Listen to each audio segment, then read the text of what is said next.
What's up, you guys? Sean Ross Sapp, managing editor, FightfulWrestling.com, trying something a little bit different, a video column, where I basically read you the column that I published today. Don't know how regular it's going to be. I am making it early access for Tier 2 members of FightfulSelect.com. So if you subscribe to FightfulSelect.com Tier 2, you're seeing the column, you're seeing this video before anybody else. And that's what brings you this video and that column ad-read free.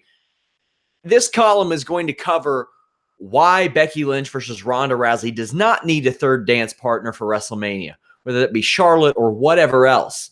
It should be Ronda Rousey versus Becky Lynch. Now, let me preface this by saying that I really like Charlotte Flair's work. I think she is a star and should headline WrestleMania in the future, possibly multiple times. When I look at it at a full-time WWE wrestler depth chart, and I'm thinking, who are my top 5 stars? Charlotte Flair might be in there. But full-time, Becky Lynch is in there, and she's ahead of Charlotte Flair on that depth chart. Not only is this Becky Lynch's year, I think this is also Ronda Rousey's year too. That's the match. That's the closer.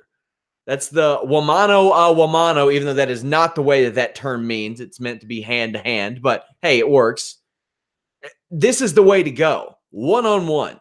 The way that WrestleMania was founded in some degrees. It was founded on a Mr. T and Hulk Hogan tag match too, but it's the way that WWE traditionally likes to go. Becky Lynch is the hottest full-time WWE star in that company right now, the hottest one that they've had in a long, long time. And she deserves her moment in the spotlight without muddying the waters. Ronda Rousey is probably the smoothest transitioning part-time star WWE has had and even longer, and she's earned her way into that spot as well. The face-off that we saw on Monday Night Raw was nothing short of special. Rousey, with what I thought was poor subject matter at best, was still in a segment that had some of the biggest heat in recent memory and started to let some of her personality that we know and love from UFC, well, maybe not love, but that we know from the UFC shine through. You saw it on social media where she said that she was upset, had to keep herself from attacking people because she would get arrested. That's the Ronda Rousey a lot of people know. The chip on her shoulder, outspoken, unsatisfied even in victory. Now, the irony of that situation is everything that I've heard about Ronda Rousey from my contacts at WWE is that her attitude and demeanor backstage actually reflects the happy-go-lucky, very nice, humble character that we see on TV. That's how she is. However, it's not the Rousey that a lot of people came to know in her 5 years atop MMA, where she would armbar people, break their arm, and refuse to shake their hands, where she would really attack them and go at them and get personal over almost nothing. And Rousey, above all, beyond humble and beyond nice as she is in this WWE run, she's a good saleswoman, and she's a smart saleswoman and a good businesswoman too. And as genuinely kind and humble as she may be, she would not let that get in the way of her selling what is quite possibly the biggest women's wrestling match of all time. And that's what we kind of saw on Monday. Now, to throw Charlotte in there, it almost seems like WWE thinks, well, we need a heel. We need a heel. Don't know if that newsflash got to them. They have their heel. That heel is Ronda Rousey. Now, it's not often that you can say that a celebrity that comes from outside of wrestling, who already made their WrestleMania debut or made their WWE debut at WrestleMania, has earned their spot atop that card. But it's hard to object that for Ronda Rousey. She's worked, I think, 60 matches at this point. They've been good matches. She does really well. There'll always be those people that say, how much does she really move the needle? Even though all of her videos on YouTube crack 1 million, which is something that only Cena, Undertaker, Triple H, and Lesnar do. There's the she has to plan her matches thing, which who cares? They're good. There's also the discussion of other people working harder and longer than her, which I think that one has some merit, and it's rooted in truth.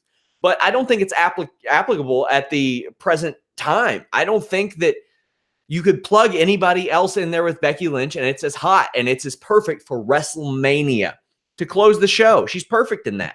I don't even think that Becky Lynch's credentials need to be gone over. She is objectively the right person for the spot. And at this point, even some of the most cynical women's wrestling haters are too embarrassed to publicly state otherwise. And it's to the point to where Charlotte just needs to be kept away from the body of this match. And again, don't get me wrong. I think that Charlotte Flair should be in and win a women's championship match at WrestleMania 33, but it should not be Lynch and Rousey's. I don't even doubt that the in-ring quality would be better if Charlotte were involved. She's a fantastic performer. There's a big reason for that, and which contributes to the long-term picture for both Flair and WWE as to why I don't think she should be in this match, though. WWE is running out of a lot of part-time options to turn to. A lot of their break glass and case of guys are going away. The Rock didn't even come to WrestleMania last year. John Cena passed on the Rumble this year. Jericho signed with AEW.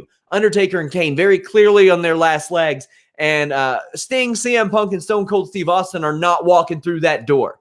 Dave Batista, well, you would like to think that he's got a match left in him, but when has WWE had their finger anywhere near the pulse when it comes to Dave Batista?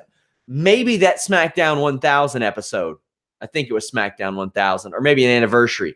Either way, they've never shown a real consistency to want Dave Batista and put him into something outside of that brief 2014 run, and they had to be hijacked into running that anyway. Charlotte Flair should win the SmackDown Women's title at WrestleMania.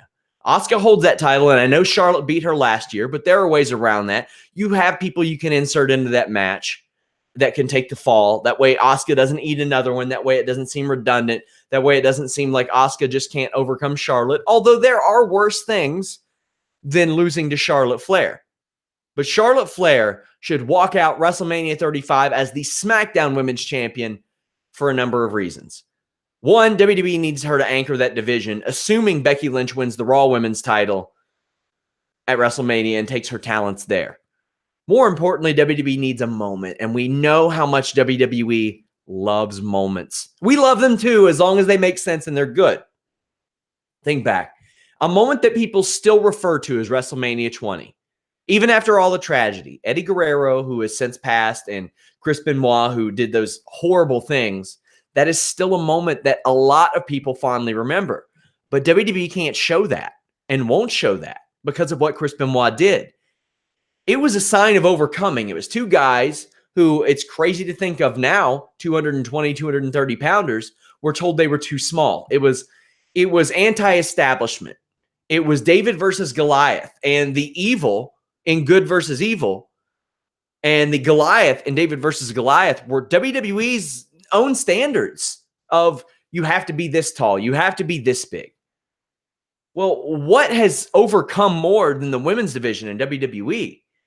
If you've watched wrestling for any extended period of time, you know about it. Even if you didn't watch it back then when the company treated their women's division like a joke, you've certainly seen it because it's been incorporated into angles and matches and storylines and returns and everything over the past several years as they have established this division and met quite a bit of success in doing so. So what better way to recreate that moment than do it in a way that is real, that is rooted in truth, that is organic. In WWE, that establishment of women's wrestling was not a secret. WrestleMania 35 should end with Becky Lynch, Charlotte Flair, Bayley, and Sasha Banks embracing, holding all of their championships high, and celebrating a movement and a shift that they largely created with their work ethic and in-ring ability. I know that they credit a lot of other people within WWE, but we have to be fully honest. A lot of it is on the ability that these four women specifically showed in their time in NXT. Remember what I went on about the lack of part-time stars? Back to that. Wrestlers are going to get over. They're going to have amazing runs and be WrestleMania ready. Options are going to arise. And there's always those matches that WWE has in their back pockets.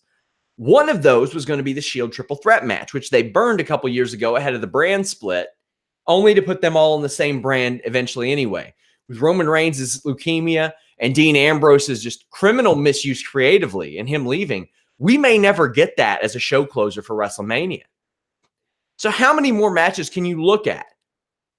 Excluding your own personal bias of, I think this guy could headline a WrestleMania when they can't speak a lick.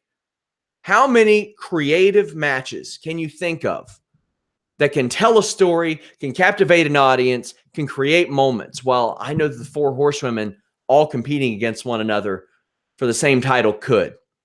And I know that having a WrestleMania 35 reference point to turn back to, where they're in the ring and they're all holding titles, but they're different titles. You have points of jealousy. You have points of empathy. You have points of accomplishment. You have points of emotion to refer to. Even without all that, they could tell a great story that would lead to Sasha Banks versus Bayley versus Charlotte versus Becky Lynch, closing the show at a future WrestleMania, whether it's next year or years down the line.